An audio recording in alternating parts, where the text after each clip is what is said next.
আমরা কার দিকে ফিরবো ভাই? আবার কার দিকে ফিরবো? আওয়াজ করে বলুন তো, আমরা এসেছি কার কাছ থেকে, আবারও ফিরে যাব কার কাছে? এজন্য বিষ্ণুই পড়ছেন ইন্না লিল্লাহি ওয়া ইন্না ইলাইহি রাজিউন। নিশ্চয় আল্লাহর জন্য, ওই আল্লাহর দিকেই আমরা ফিরে যাব। তারপরে বিষ্ণুই পড়তেন আল্লাহুম্মা আজুরনি ফি মুসিবাতি ওয়াখলুফ লি খায়রাম মিনহা। একসাথে প্রথমে পড়তেন ইন্না লিল্লাহি ওয়া ইন্না ইলাইহি রাজিউন, তারপর পরে পড়তেন আল্লাহুম্মা আজুরনি ফি মুসিবাতি ওয়াখলুফ লি খায়রাম মিনহা। মানে আল্লাহ, এই যে আমি বিপদে ধৈর্য ধারণ করলাম, এটার সব তুমি আমার দাও, আর যেটা হারালাম এর চেয়ে ভালো কিছু দিয়ে মেকআপ করে দিও, ভালো কিছু দিয়ে বদল করে দিও। সুবহানাল্লাহ পড়েন। তাহলে বিপদ আসলে আমরা কি পড়ব? কথা বলেন। তাহলে বিপদ এলে আমরা কি পড়ি? কথা বুঝলে সবাই উত্তর দিতে হবে। বিপদ এলে কি পড়ি? তাহলে বিপদ এলেই আমরা এখন থেকে ইন্না লিল্লাহ পড়বো, নাকি হাই হুতাশ করবেন? একদল আছে হাই হুতাশ করে, হায় আল্লাহ রে, মোর কি হইল রে, মুই কি হরমু রে, মুই কমবে জামু রে। আছে না নাই? এরকম বিলাপ করতে নিষেধ করেছেন বিশ্বনবী। কি করব, কই যাব, কি হবে, হায় হায়, এরকম হাহুতাশ আছে না নাই? বিশ্বাসীরা হাহুতাশ করে না, তারা ইন্না লিল্লাহ পড়ে। কি পড়ে মনে থাকবে? আমরা পড়বো ইন্না লিল্লাহি ওয়া ইন্না ইলাইহি রাজিউন। নিশ্চয়ই আমরা আল্লাহর জন্য, আমরা আল্লাহর দিকেই ফিরে যাব। এরপর পড়বো আল্লাহুম্মা আজুরনি ফি মুসিবাতি ওয়াখলুফ লি খায়রাম মিনহা।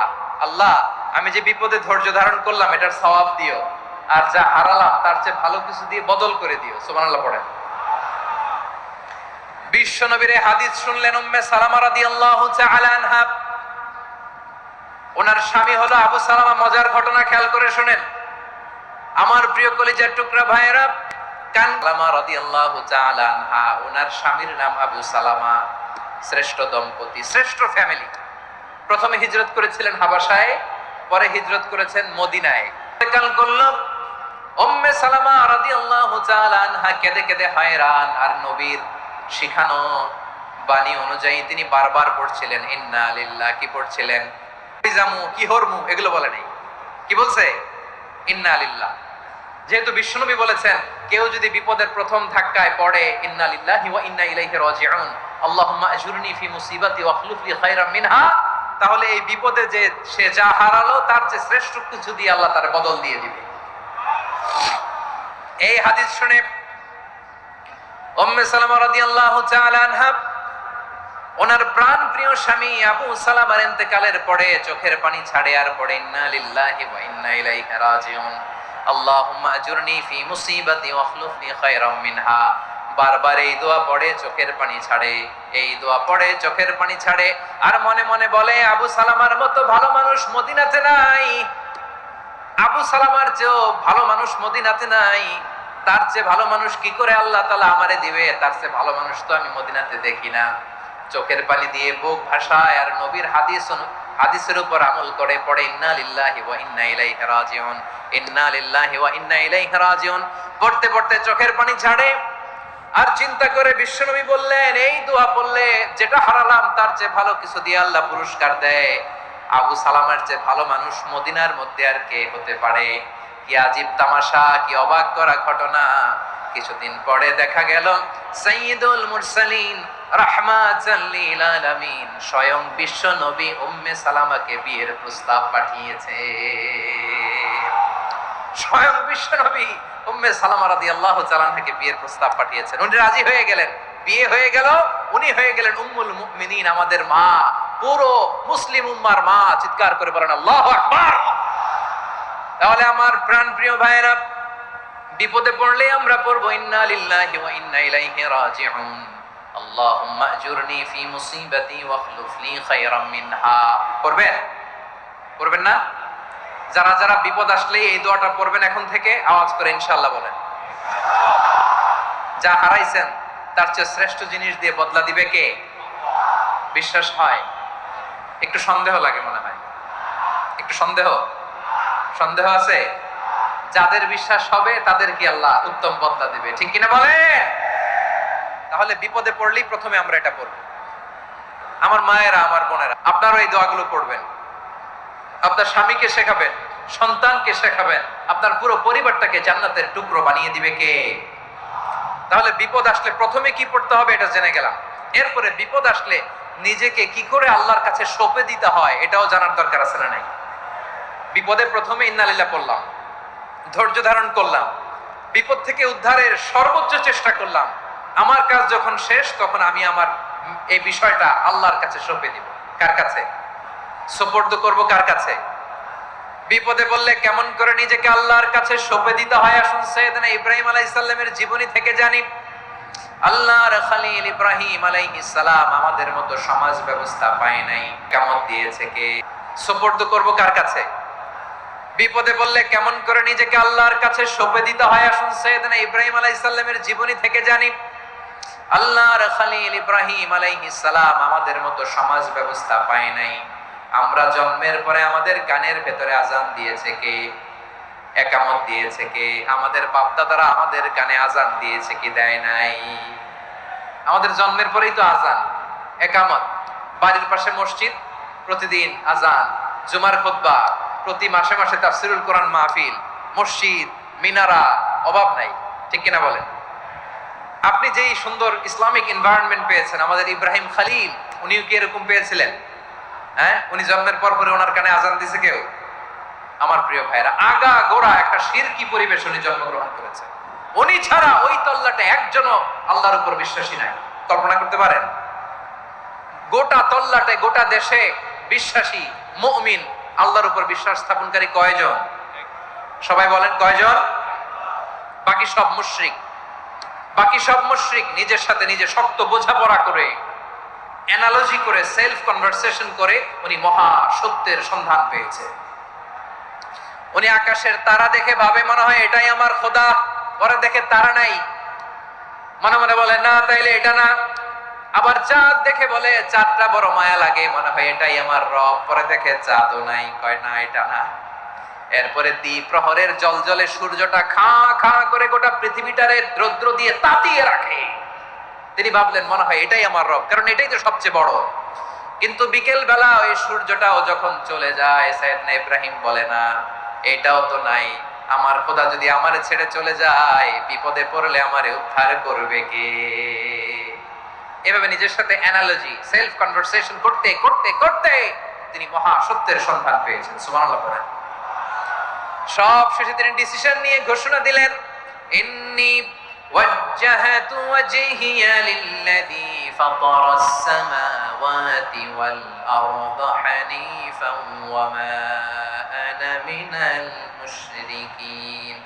নিশ্চয় আমি এমন সত্তার দিকে মনোনিবেশ করলাম, মুখাপেক্ষী হলাম, যিনি আকাশ বানিয়েছেন, জমিন বানিয়েছেন, আমি মুশরিক নই। সুবহানাল্লাহ। পারতেন? আপনি পারতেন? কেউ নাই, লক্ষ লক্ষ মুশরিক, আপনি একা। ওনার মতো এরকম বিচক্ষণতা দিয়ে আল্লাহরে খুঁজে পাইতে পারতেন আপনি? কি নবী ছিল, আল্লাহকে খুঁজে পেয়েছে। যখন আল্লাহর ইবাদত শুরু করলো, এই কথা ছড়ায় পড়লো চারদিকে। নমরুদ সাইয়েদনা ইব্রাহিমকে ডেকে পাঠালেন। নমরুদ বলে, ইব্রাহিম তুমি নাকি মূর্তির পূজা না করে কোন নতুন রবের ইবাদত করো, কে তোমার রব?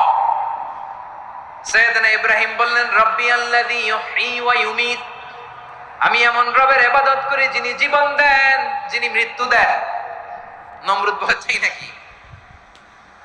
তোমার রব জীবন দেয়, মৃত্যু দেয়? আর এটা তো আমি দেই, আমিও তো জীবন দেই, আমিও তো মৃত্যু দেই।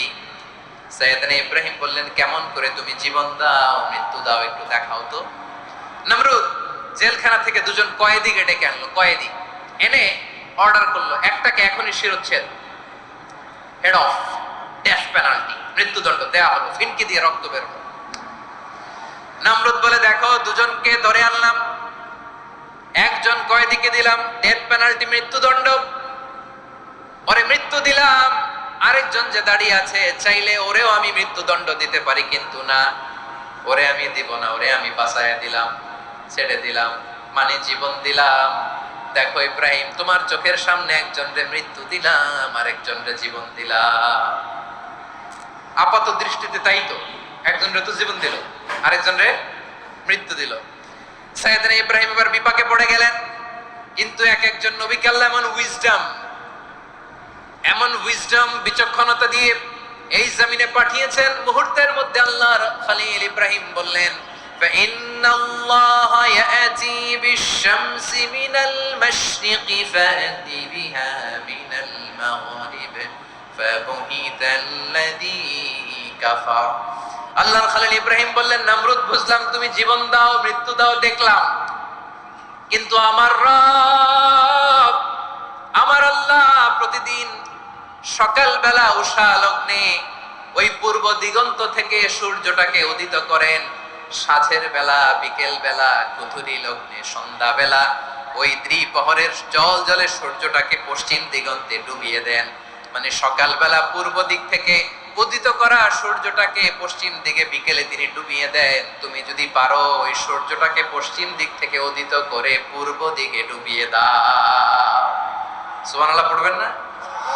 দেখেন, ইনস্ট্যান্ট ইন্টেলেক্ট, মুহূর্তে বিচক্ষণতা, উইজডম কাকে বলে? নমরুদ পারবে? নমরুদের বাপ পারবে? ওর দাদা, ওর 14 গোষ্ঠী, গোটা বিশ্বের সব ক্ষমতাধর রাষ্ট্রনায়করা একসাথে হলে পারবে?